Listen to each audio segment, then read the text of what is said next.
My name is Maureen Scholl. I began Wings of Hope in 2012 after my family was suddenly and horribly impacted by pancreatic cancer.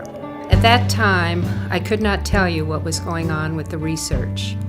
Back then, I was just trying to make sense and find meaning after this disease took my brother and my mother within months of one another. Over these past 6 years, I've come to recognize research as the beacon of hope in all of this. However dreadful the statistics, however underfunded this cancer remains, it is the research that will find early detection methods, lead to more effective treatments, and ultimately produce a cure.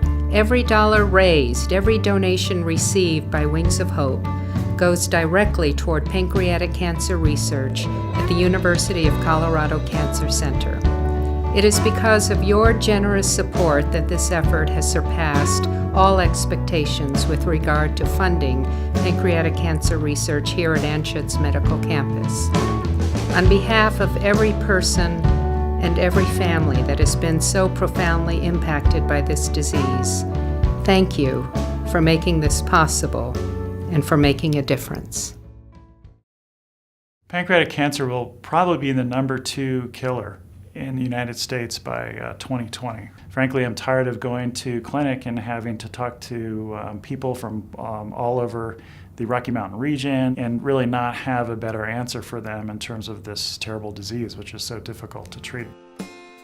Wings of Hope is an advocacy group based here in the state of Colorado. Many other survivors and families of patients who succumb to pancreatic cancer have banded together to get pancreas cancer research jump-started here at the University of Colorado. And one of the key things to do in research is to have finances and resources available to do what are called pilot studies. We are one of 3 fortunate grant applicants to be considered. It's the place of these, pilot grants that help really provide that early seed money. It's critical. It's incredible. One of the problems with pancreatic cancer is that it's very difficult to predict how to treat these patients.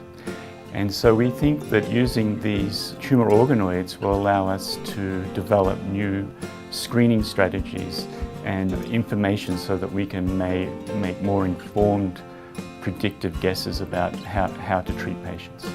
The clinical trial that's being supported by the Wings of Hope is a multi-center trial, and we've partnered with some of the larger institutions across the United States. The types of projects that we're doing could be really important for pancreatic cancer because the bottom line is we're not doing a good enough job. The cure rate's not high enough. We're not detecting it early enough, and so there's so many things that we need to do to increase that cure rate.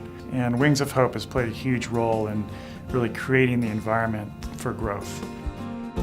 When I see a pancreatic cancer patient, it really breaks my heart. It's still a disease that comes with a very dismal prognosis, and we haven't made a lot of progress over the last 20, 30 years. But each step that we take, we're seeing some, small improvements. Seeing the need to do better, it drives you. You wanna help. Your work actually impacts real lives and that you're working on behalf of people who lost loved ones or who are combating the disease or who are survivors. You really feel like you're part of that community and part of the solution. So it's a really nice way to balance some of the tougher parts of our job in terms of taking care of patients with this terrible disease.